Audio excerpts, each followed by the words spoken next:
Hello guys, in today's video I'm gonna show you how to mute notifications from people who have a default profile photo on your accounts on X Twitter. Easy and quick. First click on your profile and now click settings and privacy. Now click privacy and safety and click mute and block. Now click mute notifications and here we'll find it from people who have a default profile photo. Click on it and it will be turned on, and that's it for today.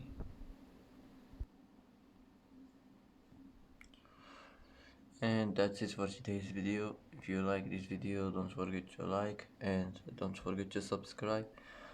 I hope this video is helpful for you, and thanks for watching until the end, and see you in the next video.